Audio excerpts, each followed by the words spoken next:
Hi friends, this is Annie Grace with This Naked Mind. I'm the author of This Naked Mind, and you can download the first chapters for free at www.thisnakedmind.com.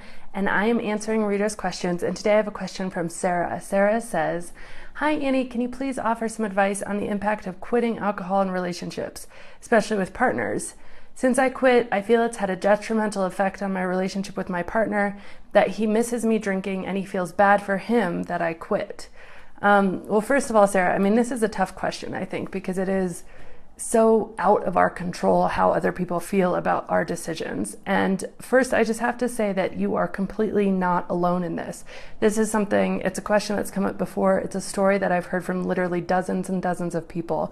One reader, he drank with his wife every single night. And when he decided to stop drinking, she sort of thought it was going to be a phase and it wouldn't last. And as the weeks went by and he kept saying no to the glass of wine during the evening, she really let it bother her, and she got really snippy and judgmental, and she started saying things like, "Oh, you're still on this kick, what's this about?" And the truth was that without him drinking, she had to look at her own kind of habits and behaviors, and it was totally obvious how much of that bottle of wine was gone every night, and it made her really uncomfortable. Another reader, she had a really boozy relationship with her husband for like 20 years, and it was one of her main reasons for keeping drinking.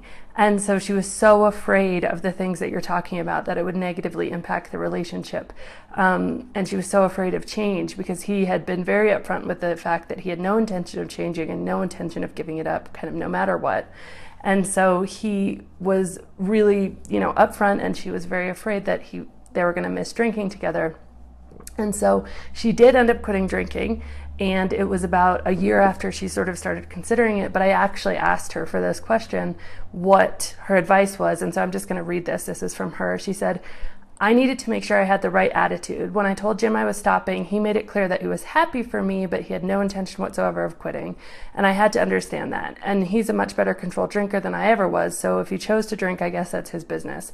So especially during those first few weeks when I was sort of starving the beast, I had to be really careful not to push my agenda on him and not to make him feel guilty or defensive, which he kind of did in the early days anyway, no matter how hard I tried. I didn't want to be a bitch. I didn't want to try and change him. And I especially didn't want to be some humorless, sober person. And so I was the one changing. I had to recognize that, and I had to realize he didn't need to.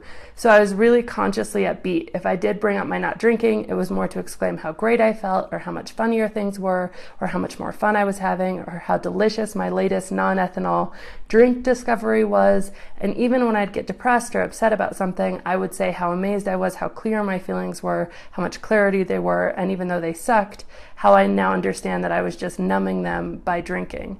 So I even made it a point to have really regular cocktail time, because that's what we've always done together. And so I still do that. I just make what I call my switch flippers, which are non-alcoholic, instead of having my gin. And I was really obsessive about making really fancy cocktails. In my drinking days, I have the same compulsivity about my elderflower and seltzer and ginger drinks. And so I still schmooze, and I still spend time with him and make a point of that, just without booze. And after the first month or so, his drinking actually lessened, and now he seems to drink less overall.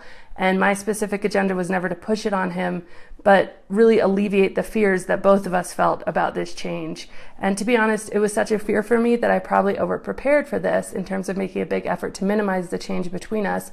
That being said, it worked, and I'm glad it did. And this is from a reader. Her name is Heidi, and she actually has a great blog. I'll put the link below, but she has been, sober for well over a year now, and really, I think their relationship is going well. But the fact is, Sarah, that no matter what change you make, any change, no matter how positive, how life-affirming, any change, whether it's starting to go to the gym or, stopping drinking, it disrupts the synergy of a relationship. Even if your partner is happy for you about your decision, it's still going to change your dynamic. And this is a fairly big change. Not only is it going to change some of your interactions, if he regularly gets drunk, it might be difficult for you to be around him when he's drunk, because when you're sober and somebody's drunk, you see how much the person who's drunk is kind of left and how they become a shell. And that can be really hard to watch in a partner.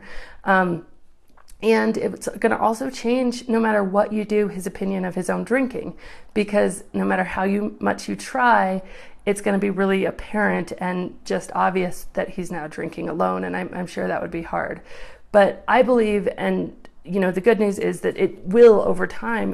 Studies show that we really mirror each other, especially in relationships, and the people we love and respect most do have the most impact on us. So as strong as you can stay, you're doing good for both of you, even though maybe it doesn't feel like it. And all sorts of relationship studies sort of confirm that the number one thing in a relationship for longevity, if they measure all sorts of attributes and they say, okay, what is the one thing that people who are really in long-term relationships or long-term marriages, what do they share? And it's respect.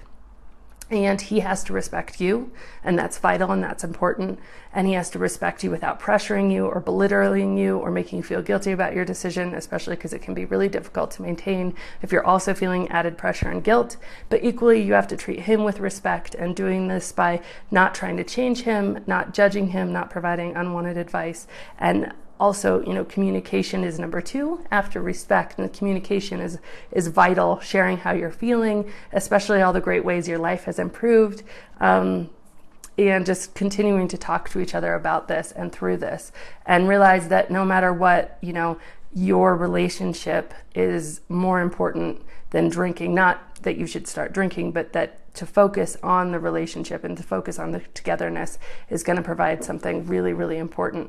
And so he needs to realize that, I think, as well, is that, your relationship has much more than just alcohol at its basis. And this is an opportunity for you to discover all the great things about the relationship when drinking's not involved. So thank you so much, Sarah, I just saw Kelly, my friend, is a doctor that worked on this. Very cool. Thank you so much. It's such a hard question, and it's really courageous of you to ask it. And I think if anybody watching honestly has any more advice for Sarah or those of us who are in relationships where one person is drinking and one person hasn't, and just the change and the dynamics and the difficulties and overcoming the difficulties and strengthening the relationships that come from that, please do post it below, and or email me privately, and I'll get it to Sarah. I know there's some confidentiality issues, but anyway, thank you so much for asking, Sarah. And again, this is Annie Grace, author of This Naked Mind. You can come to the website, www.thisnakedmind.com, start reading the book for free, start listening to the audio program the first 2 or 3 hours for free, see what you think. And so have a wonderful day. Thank you.